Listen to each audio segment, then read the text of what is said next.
This is the WZ-111-5A, and this is the WZ-111-14. Can you name the differences between these vehicles frontally? I bet you can't, because there really isn't any differences. Neither is there for the gun, or even mobility. Both of these tanks are extremely similar, but there are some big differences that we'll be talking about in today's video. I don't see a lot of YouTubers talking about the 111-14, and it is a pretty cool tank, especially judging that it leads onto the WZ-113, which is the most DPM heavy currently in tier 10. So yeah, I want to talk about this tank, talk about its strengths, its weaknesses, and how to play it. Now, if we take a look at the gun, it's good. It's actually pretty solid. Its aiming time at 4.4 seconds is not great, neither is the dispersion at 0.362, but it is a 130mm, and I don't think you can name a heavy tank that carries a very accurate 130mm. So it's pretty average, very similar to the IS-7, to the 50TP, so I'm not going to complain on the gun accuracy-wise. DPM is a little bit on the lower side, but pretty average for your tier 9 heavies at 2200. Same for the reload at 12.68 seconds for a 460 damage per shot gun.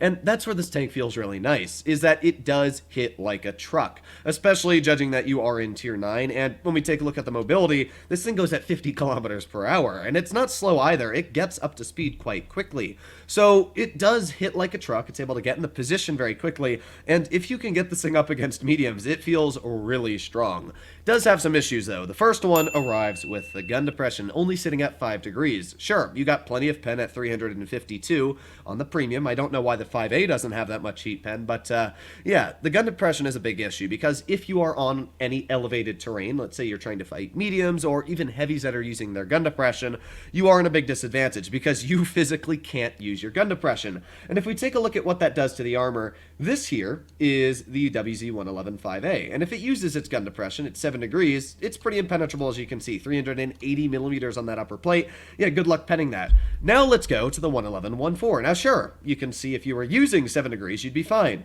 However, it doesn't have 7 degrees, it has 5. So even the 5A with some of the worst heat pen in tier 10 can still butter right through the upper plate. As well, the cupolas on this tank at weakest are 165 and at thickest are 191.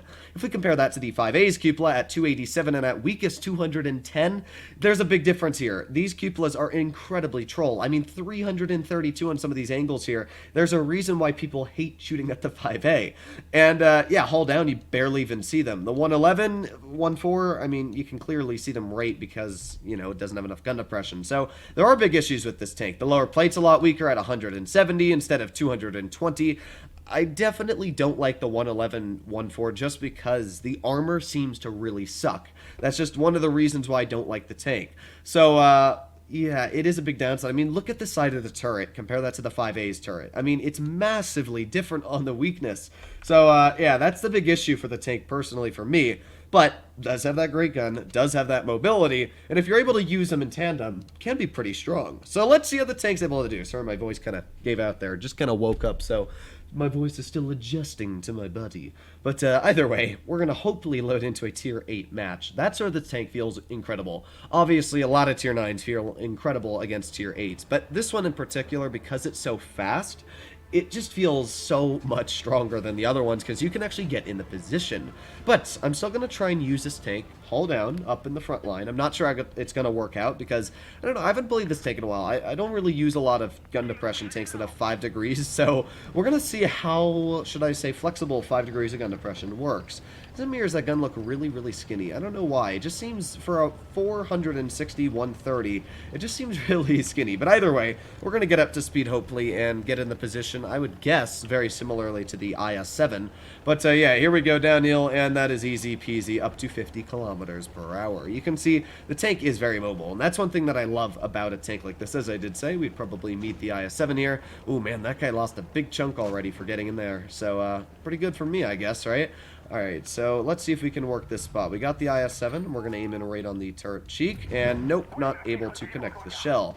Now, we also got tanks like the ML2 over here, we got the AMX 5120 off to the side, so I got to be a little cautious on who I'm poking and when I'm poking, but, well, let's be careful here. Don't want to be tapped in the cupola. There you go, nice miss. There's the 183. We do have that Vickers off to the side. Honestly, I can't really poke right now, can I? I just got to kind of wait. Oof, the IS-7 got another chunk into his tank, and with that, maybe we can get a shell in. Boom, there you go. Nice heat shell for 395. we're doing okay. I mean, we got a shell out. That's all that matters. So, yeah, hopefully this IS-7 is going to start getting out of that position. If he does, we are going to have the hill all to ourselves. And when you have the hill to yourself, that is where you feel really, really strong. Yes! Beautiful shot. While it looks red, if you can actually manage to sneak a shell right into the turret cheek of that position, you can actually penetrate the shell. Now, we do have the WT, and honestly, we're going to fire... Yeah, I hope that hit. I think it did, actually. Yes! Beautiful bounce. As I did say, while the turret cheeks are weak on this tank, you can still get some very nice bounces frontally with the armor on this vehicle. So that's very, very nice. Now I do have that Emil 2 off to the side, so maybe we can slap a shell into the side of his tank. Come on, keep turning it, and yeet! There's that .362 dispersion working for you. Or should I say not working for you is a better way of wording it.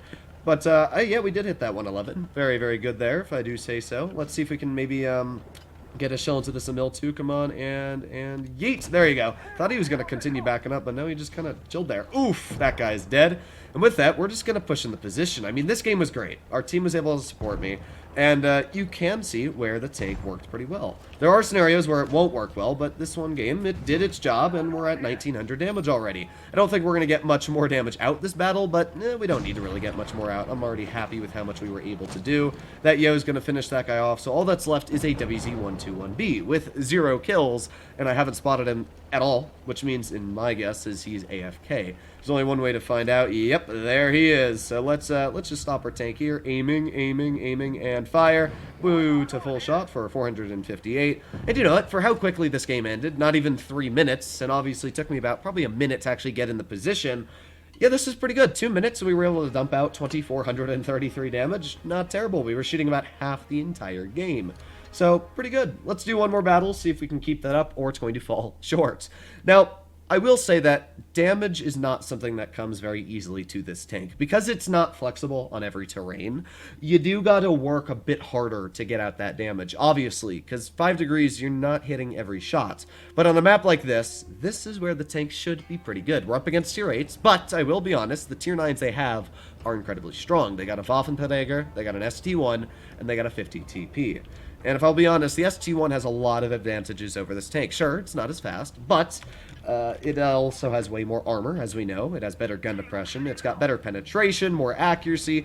Yeah, there's a lot of advantages over the ST1. I do like the alpha damage, though. That is the main thing that I love about this tank is alpha. Just being able to hit somebody for 460 with so much mobility feels great. I mean, you can see we're already going 40 kilometers per hour. The ST1 couldn't dream of going this fast. Or, yeah, it couldn't even dream. So here we go. Speed is key. Let's just get into position. Come on. So what do we have? P-44 Pantera, ISU, Chieftain T-95. So I'm going to see if we can get a shot into the Pantera. Okay, maybe not. Maybe not. That is obviously, again, where you do need to aim in. That's not even .362 dispersion. At that shot, that was probably like .5 dispersion. But, yeah, let's reload again, and, I wanted to get that shell out. You know what? I think we still are going to be able to get that shell out. Let's fire it. No! I forgot that they changed the armor of the Pantera. Normally, you would be able to HE that, but not anymore. But I'll still take 200 damage. You know, it's better than nothing, so not going to complain. Let's reload here. Let's see if we can get a shell into the Chieftain, and boom, there you go, 450 damage, and let's back in the cover. I mean, this is where alpha is key. You just shoot somebody for 450, and you say, haha, and then you back up. So, we're going to see if we can continue to do that a couple more times. We have that ISU off to the side, and he's pulling up, so, haha. Alright, let's reload. What else do we have? We got the ST1, we got the VK-45. The rest of their team seems like they actually pushed off to the other side of the map, so if they did that, that's fine with me, because I'm going to start getting shells into the side of the ST. There you go, nice tap for 427. Let's put on our adrenaline here. A couple more seconds left, and we'll have another shell ready to dump into this guy. 4, 3, 2, and yeet. You are dead, or not, or we're just going to get a massive low roll. Gotta love my RNG sometimes. But, yeah, now let's see if we can get some shells into the VK. Oh, that's 50 TP, and there goes all of my hit points. So who do I want to shoot here? Well, let's go for the VK, because I don't really know. Honestly, in this scenario, both of these guys are going to start peppering me, and that's not obviously what I want. So I'm going to back up as quickly as I possibly can. Yep, there's another nice tap into my vehicle. I'm just going to keep backing up. If I play this smart, let me just tap this guy once. If I play this smart, I don't want to be tapped by either of these guys. So, yeah, I'm just going to keep backing up. This VK, he might have a 200 damage gun, but that's not really going to worry me. You know who I'm going to shoot? I'm going to shoot this guy, because he annoyed me. You're annoying. Goodbye. You're dead. So we're doing pretty good here. I mean, we're already sitting at 3,200 damage. This is where, as I said, the alpha just is great. You don't need to worry about DPM when you've got enough alpha damage. So this is it, folks. This is the WZN 111-14. We were able to do pretty good this game, get out some pretty decent damage, and almost finish this guy off, but sadly that 50 TP was just in our way. So I like the tank. It's good. I don't love it because of the armor. And as you saw there, I mean, just for that brief moment, we were down to 900 health because I was on flat ground. If you were in an IS-7, if you were in, really, an E-75 or an ST-1, there's a very high chance that you would bounce a shell.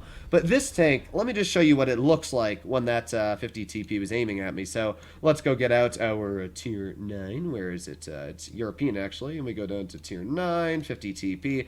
This is what it looks like with the 50 TP shooting AP shells on my upper plate. I mean, it's literally a pen everywhere. And if you compare that to a vehicle, let's say like, you know, the E-75, it's a bit of a different story. I mean, the E-75's got a massive right upper plate. And if you actually angle it correctly, it can get some pretty troll bounces here, as you can see.